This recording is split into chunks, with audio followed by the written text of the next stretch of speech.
You know, I'm starting to feel bad for straight women, even though I have no issue with straight women at any point, as I've fallen in love with straight women.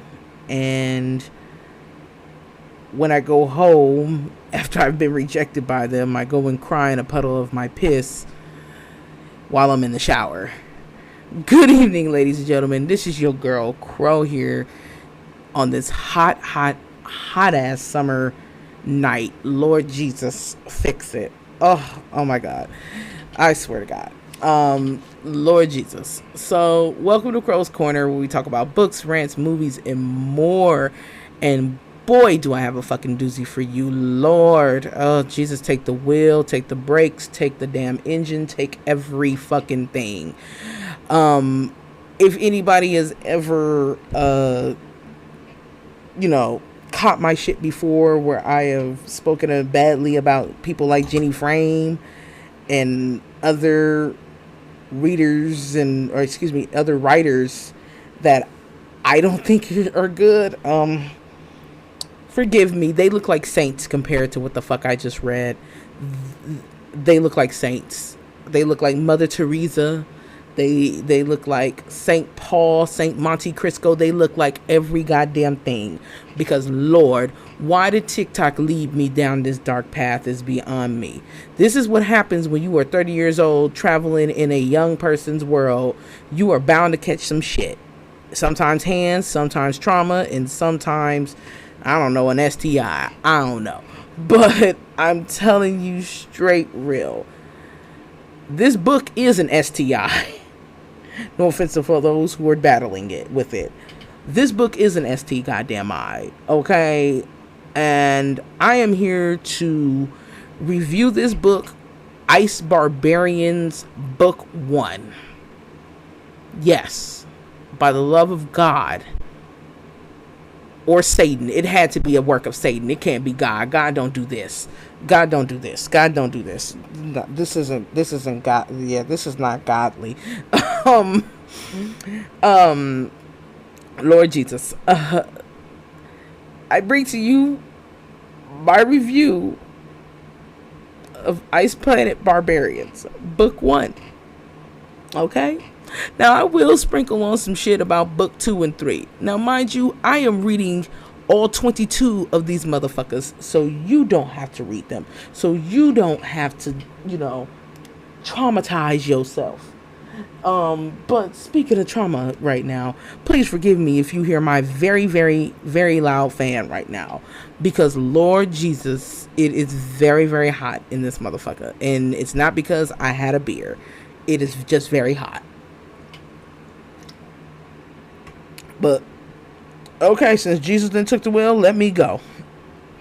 Now, if you guys don't know what Ice Planet Barbarians is, it is a story made by a woman named Ruby Dix. Wait, was it Ruby Dix or Ruby Dixon? All I know is there's a bunch of dicks up in this motherfucker. So whether it's Ruby Dixon or Ruby Dix, I mean, the name is perfect for her. I swear to God. It's a pen name, no way. So why should we care? Okay, so I read 3 books. I have literally possibly 18 more to go. Now, I do hear that this series gets better as it goes along. The first 2 books are toe the fuck up, okay? And when I mean toe the fuck up, I mean from head to toe the fuck up, okay? I'm gonna be quite honest with you. I mean, if I had to choose between diarrhea or reading the first 2 books again, I would choose the latter. Dead ass. I would just be on the toilet all day pushing out fire. Not to, do anything about like disgusting toilet humor, but seriously, I rather go that damn deep than do that. Okay. I swear to God, tap water got more flavor than this shit. This is literally what I feel at this damn point. Now, mind you, I was kind of like, what the fuck? Sex with aliens? Straight bitches? Sex with aliens? I was like, let me give it's like, this is another knockoff book. This is a book to laugh about. TikTok assured me that this was a book to laugh about, but the children lied, as they always do. The children lied, okay? To spare the rod.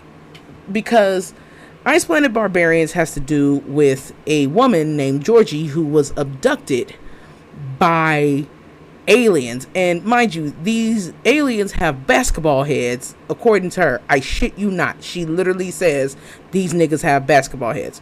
Well, I'm paraphrasing. She didn't say the N word, but still, she literally says that. I mean, at this point, why couldn't you just adopt Kevin Durant or Shaq if you were just going to put basketball head in? I mean, I'm sure they would have had the time of their lives with them. But mind you, these little motherfucking aliens that they are dealing with, it's like, I don't know, it's weird. I think it's like 16 girls or something. I didn't get how many girls. I think it's like 12 or 16, but I think it's about like 12 girls. I think I'm gonna go for a nice even number. It's 12 girls, because it's like 8 girls in the cages and then like 4 in hibernation or some shit like that. I don't know why they did that, but they were just running around here picking up bitches and shit like daisies and shit, talking about we gonna put you on an alien spaceship. But I will give you guys a small trigger warning. I know I'm this late into the video, but this has a lot to do with the first book has something to do with sexual assault. I will let you guys know when that trigger warning comes up, because I know that I take that very seriously. You know, I've never experienced it myself, but I've had friends and family members who have experienced that, and I don't want to trigger any damn thing, so I will be putting a big trigger warning, and I will let you guys know. And you know, you can skip ahead to a certain time if once I stop speaking about that issue. But Isolated Barbarians, like I said, follows a bitch named Georgie with her basic bitch needs, who gets abducted by aliens. She don't know what's happening. She's in a pen, and she is with these little short green aliens and basketball headed ass aliens, and they are just living their ghetto fabulous life, picking up bitches to sell on the intergalactic black market. So as these bitches are traversing the Milky Way and then the Cosmic Way and then whatever way, because Lord, this goddamn bitch named Ruby Dix did have her way with this book, she understands what's understood by a girl named Kira, which she has an implanted device in her ear that helps her understand the aliens. So she's one of the girls that's been captured. So what ends up happening is the girl ends up being pretty much all the girls' translator, because apparently these little green alien men and these basketball headed alien ass niggas only chirp. I guess they chirp or something, like little birds or some shit. It's weird. That's how they communicate with each other. I was like, Lord, you could have just blindfolded yourself and just typed out anything and then made it a language. I mean, you said they was chirps, bird chirps. Child, at this goddamn point, I'm about to buy me a Motorola 360. So, like I said, if you're too young to know what a Motorola 360 is, just go look it up. They were called chirps. Okay, I don't need to explain this goddamn joke. So, like I said, Isolated Barbarians is about that. Georgie and all of them end up being in this smelly cell. And mind you, this person, Ruby Dix, and I will say it like this. I'm going to go on a side note. A little side note tangent here. And I'm going to be quite honest with you. Ruby Dixon, she is very concerned about bodily fluids and women pooping and peeing and shit. Yeah, I was like, child, why you say they had a poop bucket in the damn cage? I mean, I guess where are you going to go? I mean, seriously, where are you going to go? But then I kind of respect the idea that she did put that, because it's one of those big things of, yeah, we often see heroines in these kind of situations and shit. And we're like, well, do they ever go poop or pee? I mean, like, seriously. I mean, does Jamie Lannister ever go poop or pee? But I ain't trying to make this movie too goddamn long. But it does follow Georgie, of course. And the first book is about Georgie. And each book is about different girls. And you'll know it's about the next bitch, because they literally say it like in the middle or towards the end of the goddamn fucking book. Like if foreshadowing wasn't enough for anybody. God damn. Oh, I need a drink. Hold on. Okay. Yeah, so mind you guys, Kira's telling everybody to calm down, be calm. Now, trigger warning, you guys, because I want to get this over with as fast as I can. Trigger warning, what I will be talking about may have, it does have discrepancies in issues that are related to sexual assault. So I don't want to talk about that too much. But once Georgie arrives, another girl arrives, and she won't stop screaming. Kira tells her to stop screaming because the aliens don't like screaming. Yes, really, they don't. Despite sounding like chirpy ass birds. I don't get it. Love it, like it, don't care. And this girl won't stop screaming, and these aliens actually go and sexually assault this girl. They take her out the cage and they sexually assault her. And I think there's another book where another girl was sexually assaulted as well too, by these aliens and things like that. And I mean, if I had to really be honest with you, that was kind of fucked up, to be quite honest. I mean, that was the first thing about the first book. It was just like, really? You're really gonna sit your ass up over there and then just write that? I mean, this is the kind of shit I'm telling you guys. Like, why do the most stupidest things get fucking popular is beyond me. Why do the most stupidest things get popular? I don't fucking get it. It's like people have a social disease, like, to like stupid shit and then make it popular. How? I mean, this is ridiculous. This actually started off as a joke book, but it had got dark by page 49. But yeah, they pretty much go and they sexually assault this damn girl. And it's really disturbing. It's fucked up. It's like, wow, thanks for telling us all this bullshit. But I digress, and I will leave my opinions towards the more ending part. This video might run a little bit long because I did write like a lot of notes for it, and I did take a lot of notes for it.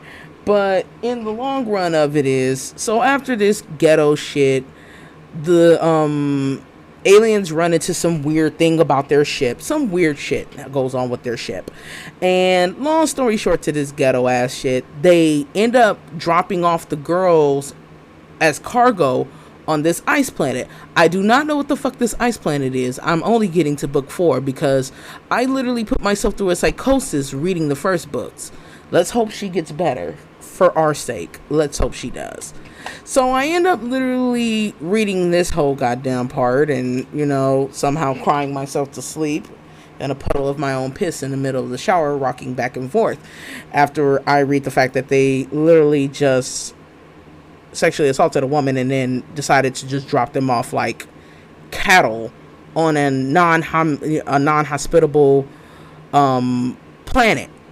Yes, they did that. So Georgie's sitting there and all the girls are injured. They end up not knowing where they're at. And Liz, who's the second character for the second book, which is another book called Barbarian Alien, she ends up urging Georgie to go.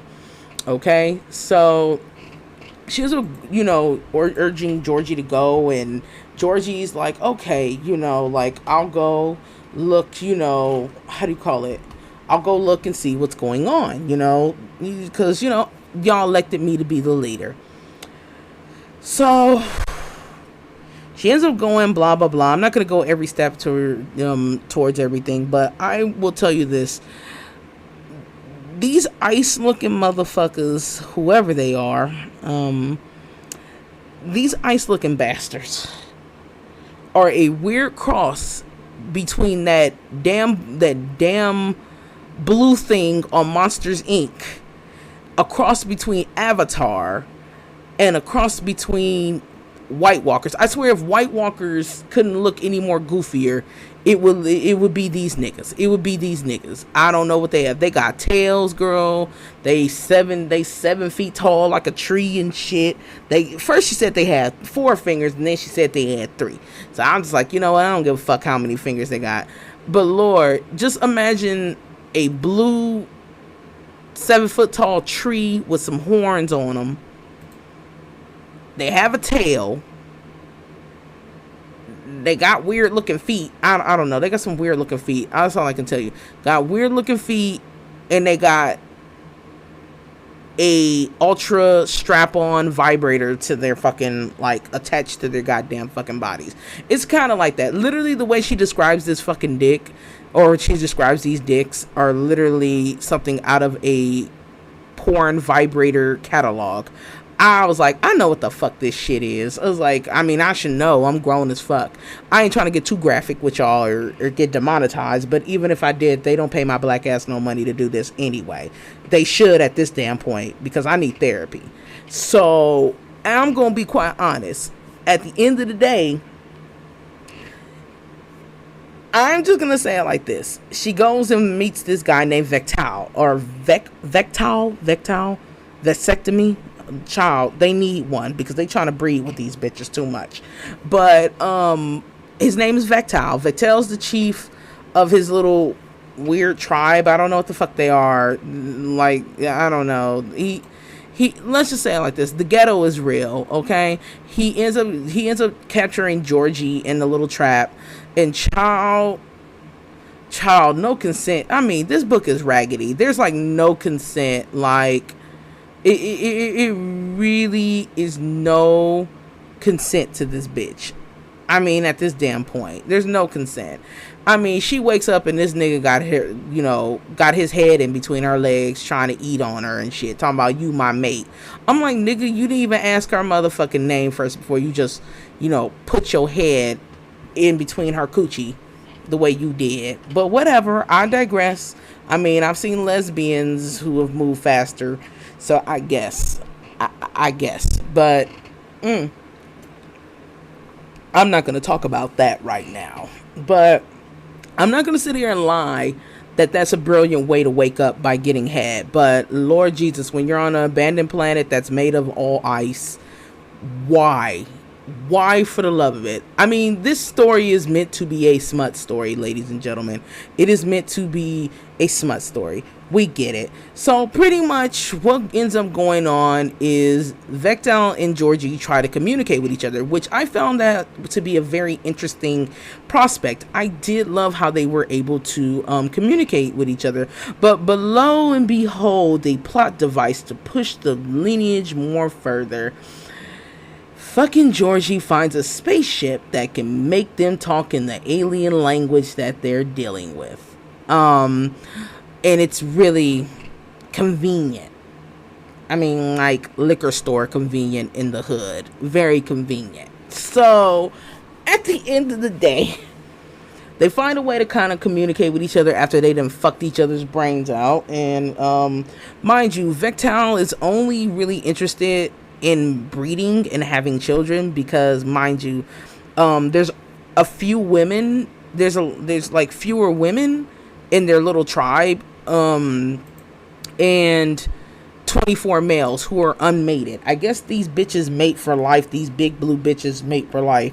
I mean, I'm like, Lord, what did I have? Big bear in the blue house is going to fuck on over here. But apparently that's their situation. Their species or race or whatever the hell they are, need women to breed and survive. So what ends up really happening is they end up pretty much coming to the conclusion that, or the girls end up coming to the conclusion that they don't want the aliens to come back. The little green aliens, not the big blue fuckers.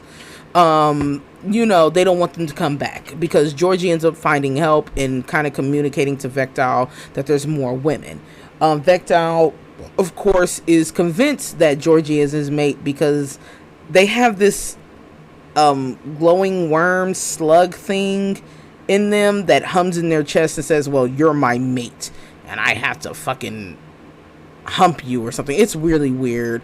I think it's called a shuki or a kunai. I don't know what the fuck they're called. Kukakui, El Kakui. I don't know what the fuck it's called. It's a thing. It's literally a parasite that sits in all of them that helps them find their mates. It's weird as fuck. I don't know what it is, but it is. And they need that parasite to survive on their planet, which is made out of all ice because it's dangerous to people. So at the end of the day, after they get a little communication upgrade to where they can understand each other's language, all the above, Vectal goes over to Georgie, goes over and helps Georgie find the other girls, okay? And they organize a little hunting party, and this is where it begins to go to other characters towards the end, because Georgie ends up eventually accepting the fact that, look, ain't nobody coming over here to fucking help our asses. Ain't nobody coming up over here like that.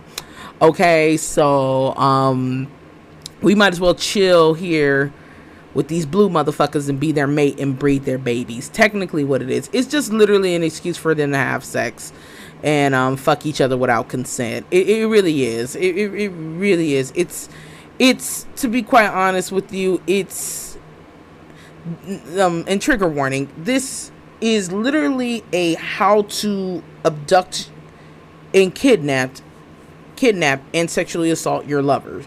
I don't know what the fuck Ruby Dixon or Ruby Dix was thinking when she wrote this, but I know she has to be a crazy ass, no offense to white people, a crazy ass white woman that likes shit like this, because only them. If it was a black woman, I would slap the shit out of her. If it was a Hispanic woman or any other woman to come, I'll slap the shit out of you, because you already know what that fucking is. You guys know better. But I feel like this is a crazy white woman's power fantasy that loves to do shit like this. This is like 50 Shades of Grey all over again, which I'm not doing anything about that goddamn book. I think enough people have shat on that book, and I don't feel like going into a mental institution by reading that book. But this one almost did. Now, mind you, Vectal and Georgie aren't the worst of couples. It is a consent thing, but it is based on the issue that they are having sex with people who are aliens, who are big blue and 7 feet tall, and need to be playing in an NBA somewhere, or going somewhere, or being a real estate consultant. I don't give a fuck what they're getting ready to do. But the issue of consent is based on the issue that they are on another planet. And I know people will try to use that excuse to be like, oh, well, they're on another planet, so yeah, consent is out the window. But still, it's the idea of consent. And even though these blue aliens find their mate and treat them like the sun and the moon like revolves around them, it's the issue that there was entrapment, there was abduction, and there are certain things.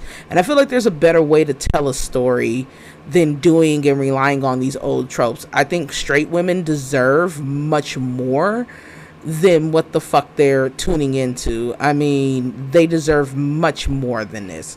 In same with gay women and gay authors, and it's just, no offense to certain white women, it's just a bunch of white women writing these weirdly awkward, fucked up power fantasies that have to deal with abduction and, trigger warning, sexual assault. And this is really disgusting on how this shit peddles. I mean, sex sells. I love that sex sells. And I am a 30-year-old woman who is a lesbian, who's been a lesbian, who's been out as a lesbian, a black lesbian at that. And I feel like there's stories that could be better told than this shit. And yes, Georgie and Vectal, they do get their little happy ending, but it's like, what? I mean, what? I never got it. And in the issue that a lot of these women in these books, I get that they were abducted, but they have like really no survival skills all the way. The only one who they try to make feel like she has survival skills is Liz, but then Liz is an annoying bitch, and she's in the next book called Barbarian Alien, and it's just, Barbarian Alien is the worst one. I'd rather take Ice Planet Barbarians book 1 than take Barbarian Alien 2. Barbarian Alien 2 it's got to be the worst fucking book I've ever fucking read. I mean, it's already bad. At least Vectal was giving her head was giving Georgie head without consent. But Liz and Rahash, I'm gonna call him Rashawn. I don't give a fuck. And Rashawn or Rahash, they are a real fucked up couple, and she's supposed to be the tough girl, and I mean this in quotation marks. The tough girl that wants to hunt and do all this crazy shit and be like, I'm not like the other bitches. You know them bitches that say I'm not like the other bitches, but they are like the other bitches. She one of them. Okay, so long story short, to this raggedy shit, Vectal and Georgie, Georgie convinces all the other girls who are in the pod ship, who are starving, sick, because I guess there's a certain poison that goes in that air that makes the human body sick, and they need to accept these little silkworms or whatever the fuck they are, Kakui, Kalui, I don't know what the fuck they are, girl. I don't know what the fuck they are, folks. I don't know what the fuck they are. It's Shakui. I don't know what they are. It's so much weird shit. The bitch, even Tolkien's Elvish is easier to read than this shit. This shit is ratchet. But Georgie ends up convincing them to take on this parasite that will help them survive. And then they do. Of course, it ends with them doing it. It ends up with Georgie coming out all right. And it ends up, of course, with her being pregnant with Vectal's kid, because they're mates, I guess. And we end up going on to book 2, Alien Barbarian, the worst one out of everything yet. Now, mind you, Barbarian Lover is pretty good. It's with another character, Ahako and Kira. Kira is the one with the translator device that was translating between the green alien men and the basketball headed men. I won't tell you or spoil anything too much for that. Like I said, these stories are very simple minded. Personally, I mean, even a diabetic cat with memory loss and nerve damage can possibly comprehend these stories. It's not that hard. It's just that sprinkle a little bit drama, blah blah blah, fuck sex, oh he eats me out, blah blah blah blah blah, you're my mate, I love you forever, I don't care if she's ugly, blah blah blah blah, and pretty much like that. The only one who I was slightly how do you call it, I was slightly interested to know about, which I hope to get to her book. I think she's like book 7 or 8 or some ratchet shit, I don't know. It's Tiffany, because Tiffany, I think, is the only dark-skinned one. Yes, I said that. Tiffany's the only dark-skinned one, or it's suspected that she's dark-skinned. I think it was mentioned. So she's the only one I'm really reading up to be quite honest. I don't know if I can continue the rest of the fucking shit, but these goddamn blue aliens, this is some, what in the Night King is this motherfucking shit? Is beyond me. I mean, I'd rather watch Game of Thrones again, all from Jump Street to Jump Street, plus the motherfucking commentary from Dumb and Dumbass, plus George R. Martin's fucking dumbass commentary, then read this shit. But I'm gonna continue to read it because I'm gonna stick by my man. I'm kidding around. But I'm going to continue to read it because, not because I particularly like it. I do, like I said, I do hear that it gets better after the first 3 books, because the first 3 books are rough. That's why I'm not going to really shit on this chick, but I am going to shit on her for the poisonous tropes that she has put out, because it is very poisonous what she has put out. And it's kind of like, sis, there's really no excuse to put out this kind of shit. Now, mind you, the book was published in 2015, but it's kind of like, you know, bitch, you should know better, Ruby Dixon, or Dick. Her name's Ruby Dixon. I don't care. Ruby, I got dicks on the brain. So she should know at the end of the day what's right and what's wrong about these scenarios and why this would be considered not good. Now, mind you, if they do get better, I just pray and hope that these goddamn bitches kind of get a clue and, you know, stop being around these weird blue aliens and kind of escape. Like I said, I think it would have been better to see them if they were trying to escape these motherfuckers, but I guess not. But you know what? This is just as bad as this one book I read called This hoe got roaches in her crib by Quan Mills. That was self-published and horribly written, and I think I should read that. I'd rather read a hood struggle story than read this. This is bad. But I'm gonna go do all 22. So expect 22 to 25 fucking series, because Lord Jesus, there is even spin-off books in this bitch. I mean, she had the nerve to name one of them Ice Baby. Why? It's like she makes me not want to love her. She makes me not want to love her. So yeah, I'm gonna let y'all marinate on this. So like I said, comment, like, and subscribe. I have been drinking. I don't care, because I needed one just to get this goddamn video out, because it was a lot. And I am sorry to audiences if I did mention things, trigger warning, of sexual assault and things like that. I assure you, I think in the other books it doesn't get nearly as bad. There is not many mentions, if not many scenes. This is what I heard, but still, this book is triggering to a lot of people too, especially people who value consent, who have not been in these issues, but do honor the sanctity and respect of having consent.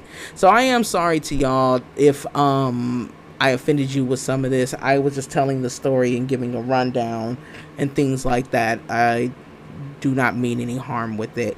But like I said, everybody, comment, like, subscribe. Lord Jesus, I will be doing another video called Barbarian Alien, which is Liz and Rashawn. I call him Rashawn because he sounds like a Rashawn the way this dude is about to be. His name is Rahash.